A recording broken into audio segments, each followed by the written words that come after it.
Hello, my name is Dr. Marit Harden and welcome to Marit Harden Video Ministries. Today we're going to be doing a new series called Heartfelt, and today's video is Heartfelt Video 1. It's all about our emotions. You know, God has given you emotions. They are a gift from God. But often our emotions get us into trouble. Our emotions are part of the feelings triad of things. They include the things that we feel in a moment, but they also include felt sensations. And I would include in that emotions, feelings, as also intuitions. So today we're going to talk about our emotions in particular, because many of my patients and clients come and talk to me about being stuck in their emotions. Or feeling like their emotions drive a lot of their difficulties in life when they come to difficult situations and they end up completely overwhelmed by their emotions. So first of all, I wanted to say that God has given you emotions for a reason. Emotions are not meant to be the driving force of every decision that you make in life. But oftentimes, and in today's postmodern world, our feelings do seem to be the one factor that we tend to use to make us motivated to do things, or not motivated to do things. So firstly, God, who made you, has also got feelings. And if you read through the Bible, there are countless spaces and verses that talk about God's feelings. Of course, many people have focused on the angry God type verses, but there's also plenty of verses that talk about God's love for us, God's care and kindness towards us, God's mercy and faithfulness towards us, His promises towards us. So there's a myriad of stuff in the Bible about God's emotions. But today we're going to talk about our own emotions. Now, some people are not very good at describing their emotions or labeling or telling me what their emotions are, and that's okay, but it's helpful to have some words that you can use to describe what your emotions are. And I've talked to some of my patients about the Disney movie Inside Out as being a good example of how emotions can be described. And in that movie, the emotions are all characters. And there were 5 emotions that the Disney creators used. They were joy, sadness, fear, anger and disgust. So they classed those as the primary emotions for the basis of that movie. If you haven't seen that movie, it doesn't matter, but there are actually probably multiple emotions that we have. And some emotions are actually a conglomerate of 2 different emotions. So if I was going to describe emotions, those 5 that we just mentioned, joy and sadness, fear, anger and disgust, yes, I would include those. But I'd also include things like excitement, anticipation. I would also include disappointment. I would also include emotions like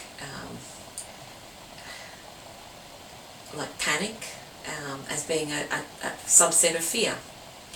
I would also include things like exhilaration and ecstasy as subsets of joy. I would also include surprise as being something that can be positive or negative, but it comes unexpectedly, and there is an emotion of surprise. So some of these emotions, like I said, are conglomerates of 2 different emotions that we put together. Disappointment, I think, is often has a sadness to it, but there's also a little bit of anger to it too, when people acknowledge the underlying basis of what's going on in their life. So being able to put words to your emotions is important, because it helps you, when you are coming back to God, to acknowledge what is going on. Our emotions are best dealt with by acknowledging them, not by acting on them, but by stating, this is what I feel.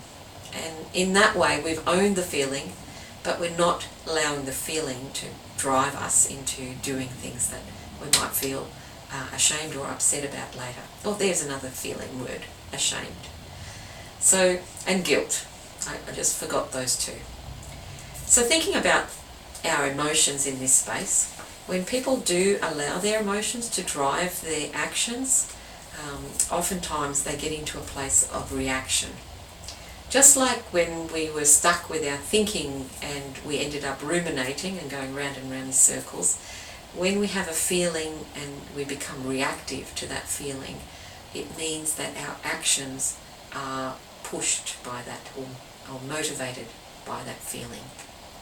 And the reality is that when we react in those sort of situations, we often don't make the best decision. We make the quickest, the easiest, the most obvious thing that comes to us. But what God is requiring of us is to slow down enough, acknowledge the feeling, the emotion, bring it to God, and ask God for that next bit of wisdom about how to act in that situation. And when we do that, we're actually responding in a slower, more deliberate and intentional way. And in that way, we are able to recognize when our reactive actions might be going against some of our own personal values. Because when we use our personal values as the choice, as the reason why we do something, rather than our feeling, we're actually being more true to ourselves. Those places where we react, we often end up doing things that afterwards we regret. And we often would say that actually that's not my personal values. It's not my personal values to shout at someone when they've upset me. It's not my personal values to slam the door when I've been disrespected.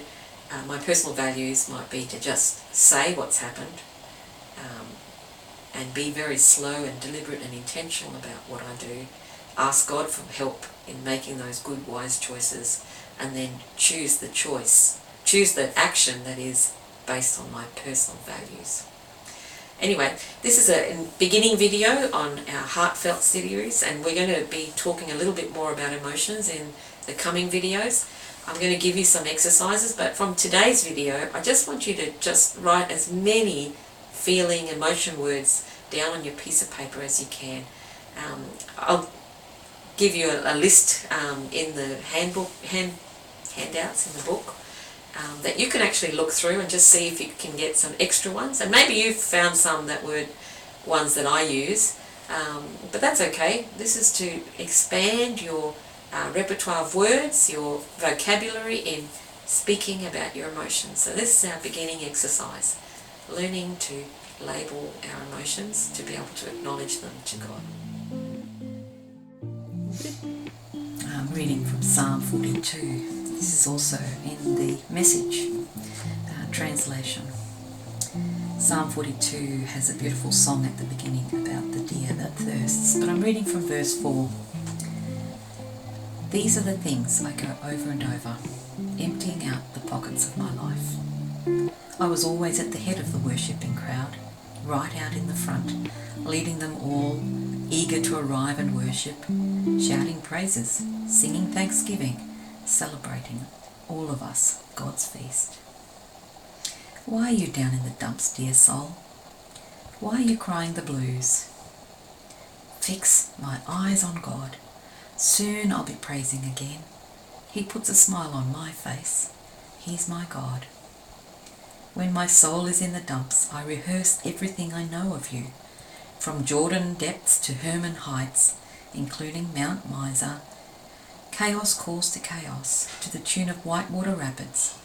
Your breaking surf, your thundering breakers, crash and crush me. Then God promises to love me all day, sing songs all through the night.